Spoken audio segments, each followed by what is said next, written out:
Good morning. It is Friday, December the 11th, and this is The Drill.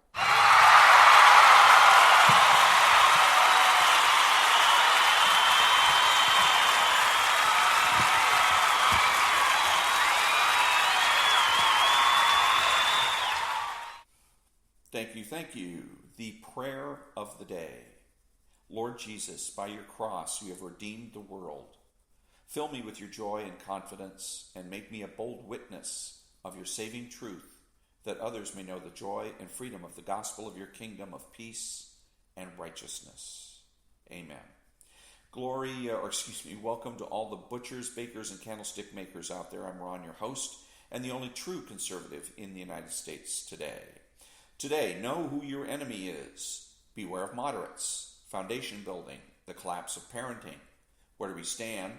Conservative vocabulary. How to win. Quote of the day. And bring back. All that when I come back.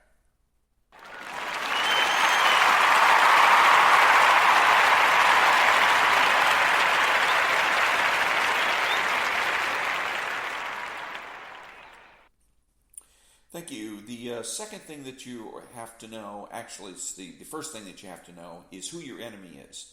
Left doesn't go around wearing uniforms, except for the KKK and Nazis. You identify your enemy by hallmarks, and the following are the hallmarks of your enemies. Socialism. Any person that's a socialist is your enemy. They want to destroy you. Socialism and socialists are also known as Marxists and post-Marxists and communists. They're all the same. There are people out there on the right that want to try to sell the idea that there's something different between socialism and Marxism and that one is worse than the other. It's all the same. What the left does is they just change the name so that once a particular brand or label has become a pejorative, communist, socialist, then they simply change it to something else. Progressive, liberal, that kind of thing. So psychologism, that's the other way that you can identify your enemies, those people that are engaged in psychologistic activities, trying to play with your mind. Subjectivism, trying to pretend that they are terminally unique. Nobody knows what they feel, nobody has ever experienced the things that they have experienced, and therefore you cannot communicate with them, and more importantly, you cannot set them straight. Pragmatism, the ends justify the means. No, they don't. Activism, act first, think later. That means you should go out and run into the street without looking both ways, without looking for traffic. Bad idea. Materialism, everything that you can touch and feel counts. It's represented actually by the statement about hungry men. What good is freedom to a hungry man? And the answer to that question is obvious. Skepticism, which is a contradiction in terms, it states that nothing can be known with certainty, but that's a statement of certainty itself. And determinism, nobody has any free will, nobody therefore has any responsibility for their actions. How many times have you been frustrated trying to get somebody to accept responsibility for their actions, and they keep deflecting it by saying, you don't understand? Whenever you hear somebody say, you don't understand, you're about to get some determinist bullshit. So, you must also know that there are no moderates. And you need to know that socialism and conservatism are contradictory, repugnant, and not contrary, black and white. Contrary means that the two political theories have something basic in common. For instance, socialism and libertarianism are contrary and not contradictory because they have the same basic root in common, namely idealism. Both want an ideal society, they just differ in terms of what they consider to be an ideal society. Contradictory means that they have absolutely nothing in common, i.e. socialism and conservatism. Beware foundation building. The left may make statements or ask questions you're tempted to agree with because they sound innocuous, but they'll be used as the basis for future demands that trap you. For instance, do Black Lives Matter? Yes. Then reparations. Huh? Do Black Lives Matter? Of course. Then single-payer health care. What? Do Black Lives Matter? Certainly. Then socialism. Wait a minute. All of the political mistakes in this country are made by building on a foundation. Title IX, abortion, and the pill are all built on the foundation that men are irredeemably oppressive. The legalization and recreational use of marijuana is based on the foundation that marijuana and alcohol are both drugs. And the Endangered Species Act is based on skepticism. Anything environmental is based on skepticism, and is basically everything environmental is not science, it's superstition. And that's the left's mission, by the way, to be able to get us to think superstitiously but convince us we're actually respecting science. When I come back, who is the true conservative?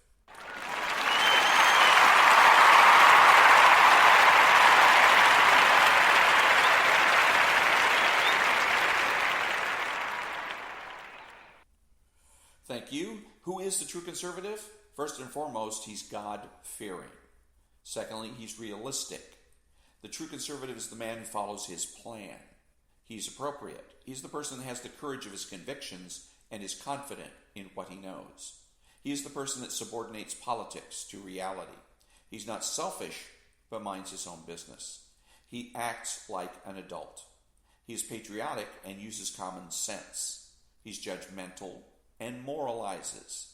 He refuses to speculate, speaks clearly and definitively, and is not afraid to say no. He's open-minded, asking why, rather than why not. He's consistent, credible, and influential, not ashamed of his existence, unafraid to learn or correct his mistakes. He is a normal American, and he's better than the socialist. He's a better friend, father, brother, husband, family member, and a better person, period. You have to know that being a true conservative is best, or you're wasting your time. Additional examples of what it means to be a true conservative can be heard by listening to John Cobelt and Ken Champeau on the John and Ken Show on KFI AM 640, Monday through Friday from 2 to 6 p.m. Pacific Time. Additionally, if you want conservative news broadcasts, go with OANN and Newsmax, and also you can get excellent information from conservatives at the ACLJ, the American Center for Law and Justice, and Jay Sekulow is the head of that, and his organization does fine work in defying, for lack of a better term, abortion and standing for religious liberties. Also, he has a show on the radio every night at 9 o'clock Pacific time. Well, that's a recording of his show. I think his actual show goes live at 9 o'clock in the morning Pacific time. But anyways, you can also see him on Facebook. Go to the ACLJ or look for Jay Sekulow. Yesterday he was doing some fine work in explaining the lawsuits that are going on regarding the election. My podcast is short, approximately 5 to 20 minutes long, because shorter podcasts are easier to download and listen to. The biggest socio-political influences in my life are Jesus Christ, my parents, my teachers, Hugh Hewitt, Rush Limbaugh, Sean Hannity, Ayn Rand, and Dr. Mortimer Adler. My podcast is made available through Spreaker and can be heard on iTunes, Spotify, Google, YouTube, and CastBox, among others. I can be reached at the drill12, all one word, at gmail.com. So now what I'm going to do is go ahead and pick up where I left off with parenting, the collapse of parenting, that was written by a medical doctor, and he had noticed some disturbing trends in parenting.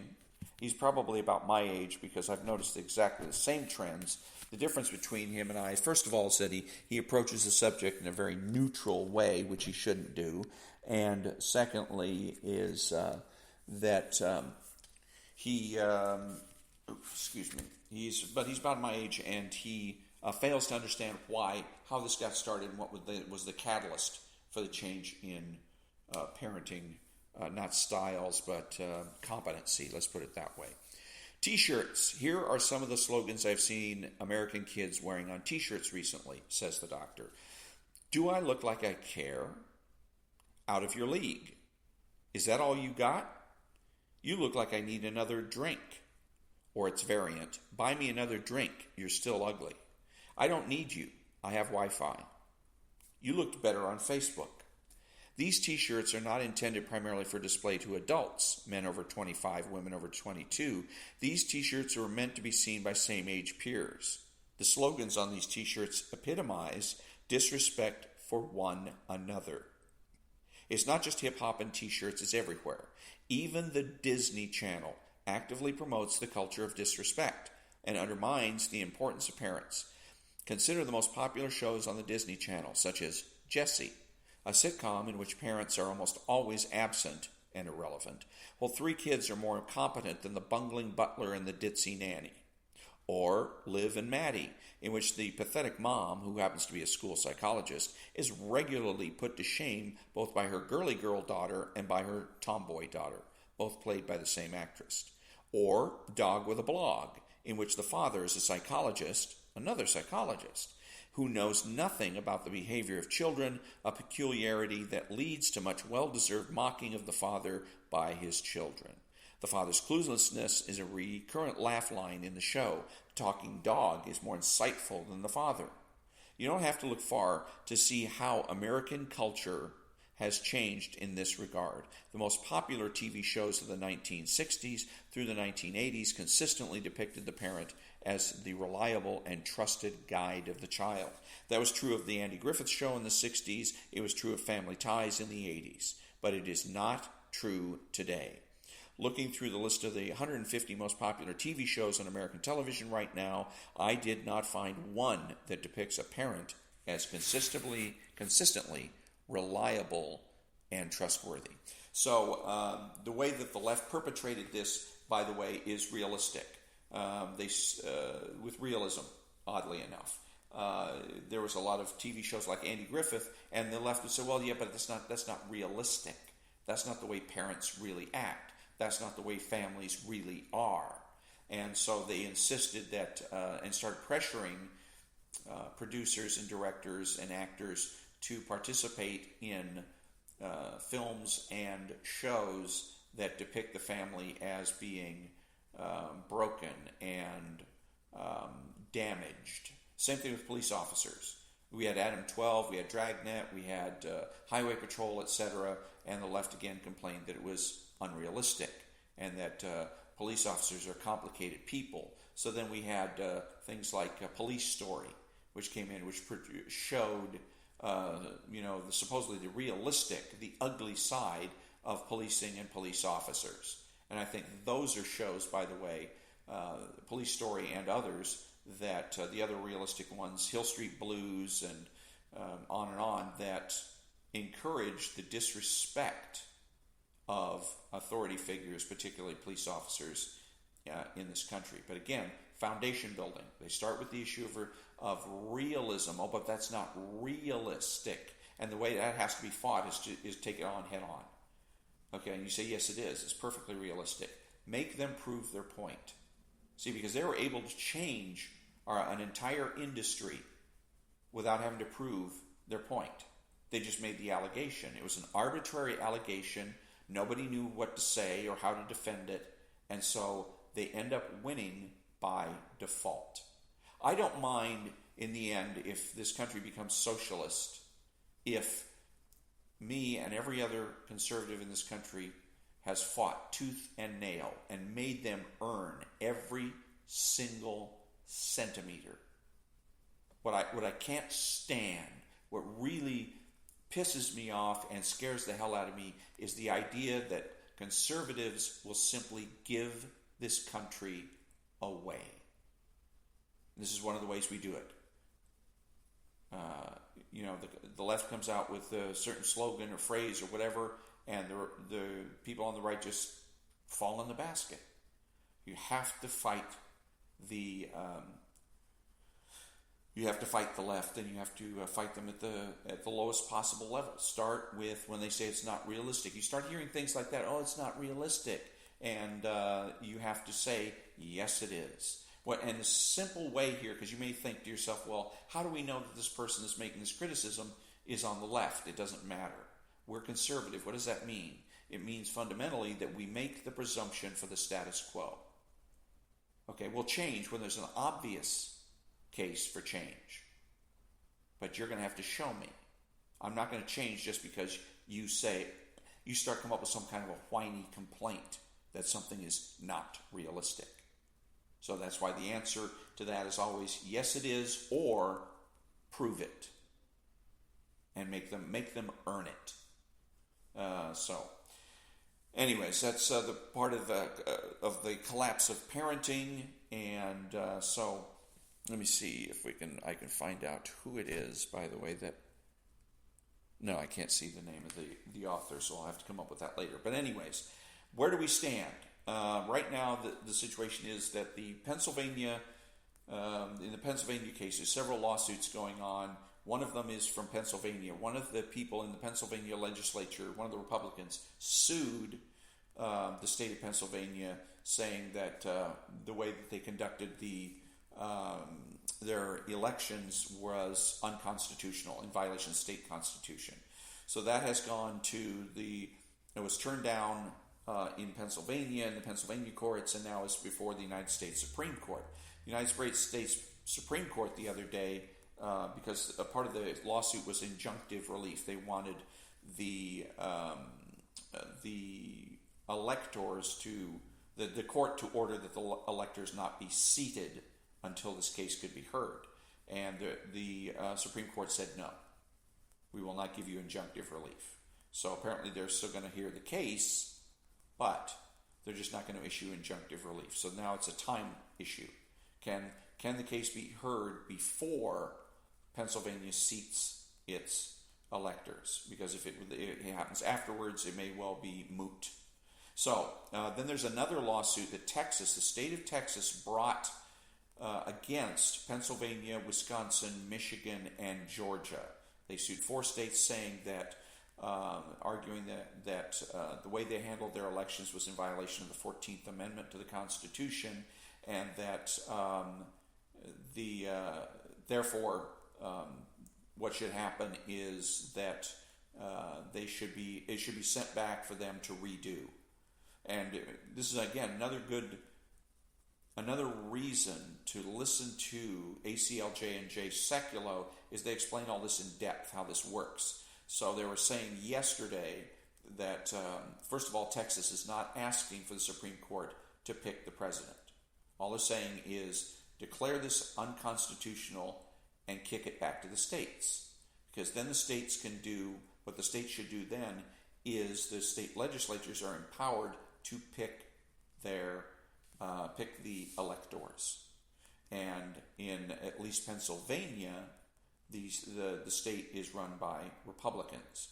So, and so is, I believe, Georgia is also that way, and Michigan and Wisconsin are set up with Democrats. But in any case, so that's what they're asking them to do. So if the state legislators then cannot or will not come to a conclusion and pick their electors, then the matter gets turned over to the House of Representatives, which at first blush you would think is a bad thing because Nancy Pelosi's running the House. But it's not about taking a vote amongst the members of the House of Representatives. What it is that every state gets one representative, one elector or one representative, and the way it all breaks down in terms of Donald Trump versus Joe Biden is that currently it would be 27, 22, or 23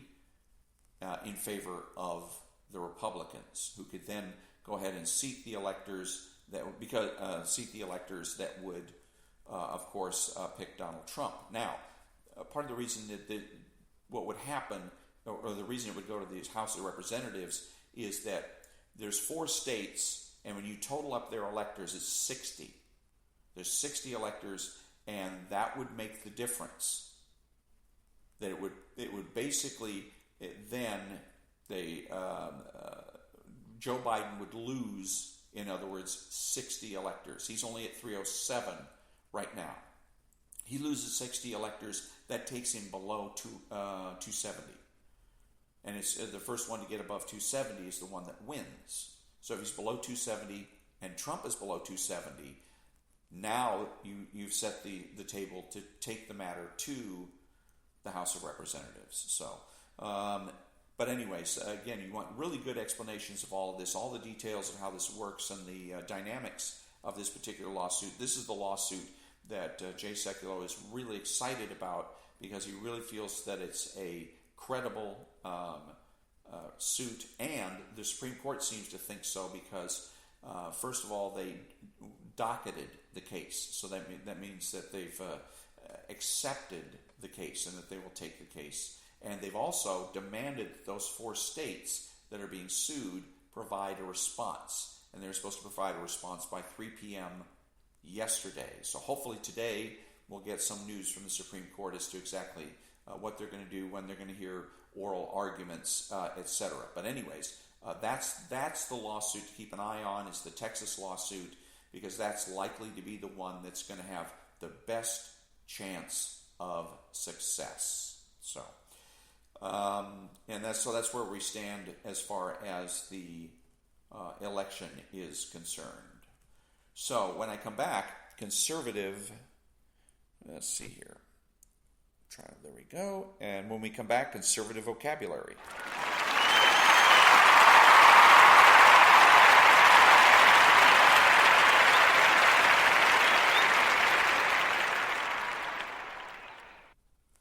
Thank you very much. There's more to being conservative than how you vote. If you want to be a true conservative, you have to act, think, and talk like a true conservative. So you may ask why. The psychological dynamic, that's why. People, birds of a feather flock together. So if you run around your daily life pretending to be cool, i.e. pretending to be a socialist, pretending to be hip and with it and whatnot, people are going to assume that you're a socialist. And they're going to come over and start treating you like a socialist. And and that's going to put pressure on you to act like a socialist and eventually vote like a socialist.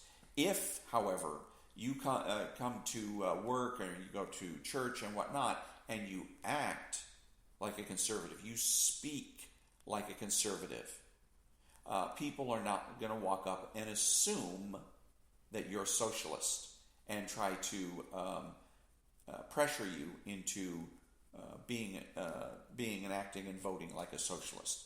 They're going to give you some respect. It was like when I was in high school, everybody, all the guys it was in the 70s, and we wore long hair, and you wore, the uniform basically was, even though it really wasn't a uniform, was having flared Levi's cords and maybe Hang Ten shirts or Ocean Pacific if you were a surfer type, and then there was for other, let's say Hispanics, then there was the cholo look and whatnot. But it was all very casual, very informal. Well, we had 2 guys in high school, that dressed like they were just stepped out of the 50s. They had military short haircuts. They wore a tie and a sport coat or a jacket to school every day. They wore hard sole shoes. Everyone else was either wearing wallabies or tennis shoes to school. In some cases, people were wearing blue jeans, which was a fairly big deal in those days. It's nothing now, but back in the 70s, that was still considered a big deal. But these 2 kids, again, are the example of the ones that looked, acted, and spoke like conservatives. They were consistent in the way they presented themselves. And instead of being teased and made fun of and subverted and whatnot, all the other kids in high school had respect for these 2. They were brothers. And the older brother ended up going to West Point. He ended up going to West Point. The younger brother wanted to follow his older brother into West Point. But again, they dressed, act, spoke, everything conservative. Okay, and nobody went to them trying to get them to smoke dope. Nobody tried to get them to drink. Nobody tried to get them to cheat. Nobody got them, you didn't do that because you took one look at them and these are not guys that are going to go for that, so you don't bother with it. If you want to smoke dope with somebody, you find one of your blue jean wearing buddies, long-haired hippie types to go smoke dope with, or to go ask to smoke dope with, that type of thing. So, you act like a conservative, you're less likely to get confrontations and crap from the left. So, if you're consistent, you be consistent, and you're going to be treated with some respect. If you try to pass, you try to pretend that you're a socialist, eventually you're going to be found out anyhow. And when they find out, then you're really going to get the business. They're really going to give you a lot of grief. So, how to win. I usually provide a psycho-intellectual method of achieving victory, but I recently had an epiphany and realized that there's an excellent and more tangible way to achieve full potency. Join the Republican Party.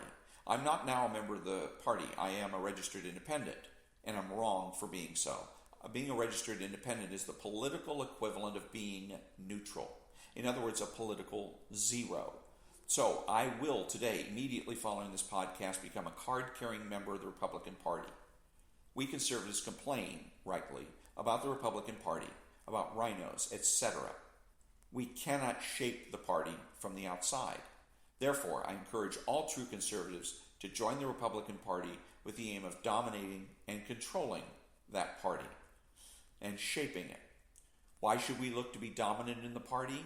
Because we are the only people across the political spectrum that answer to and are led by truth, righteousness, accuracy, and reality. So, to sum up, if you want to win, be a Republican. The quote of the day, quote, America will never be destroyed from the outside. If we falter and lose our freedoms, it will be because we destroyed ourselves, unquote. Abraham Lincoln. As conservatives, we make the presumption for the status quo and change only when there's an obvious or prima facie case for change. Therefore, the following terms should be brought back into civilized conversation. Bring back normality, sanity, privacy, property rights, the pre-1970 filibuster, outlawry, single-income households, integration, parenting, and along with it, corporal punishment, the primacy of existence, certainty of knowledge, and universal rights and wrongs. Bring back principled behavior, masculinity and femininity, Adam 12, John F. Kennedy, the gold standard, pre-HMO medical care, nonprofit news, civil service, the term stupid question, arguments and fights, the cultural influence of the church and the Boy Scouts, bring back the Lions Club and the Rotary Club, bring back bowling, bring back linear thinking, bring back smart. When I come back, making a difference.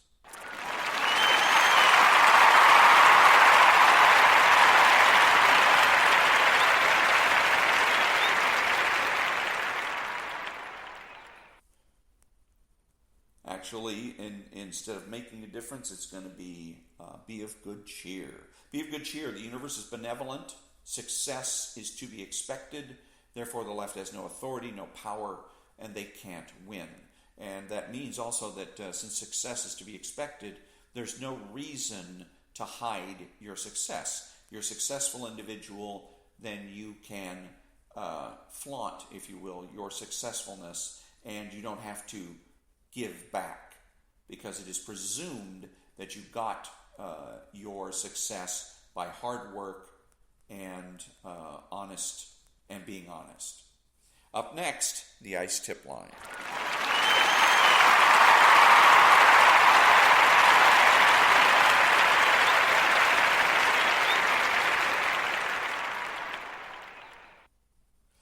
Thank you. The ICE tip line is 866-347-2423. The California Governor's switchboard is 916-445-2841. The White House switchboard is 202-456-1111 or 202-456-1414. The Senate House switchboard is 202-224-3121. On the next episode of The Drill, do not confuse conservatism with republicanism. And that concludes another episode of The Drill. Be honest, be smart, be beautiful, and always ask yourself, what is real? How do I know? And what should I do about it? I'm Ron, and that's The Drill.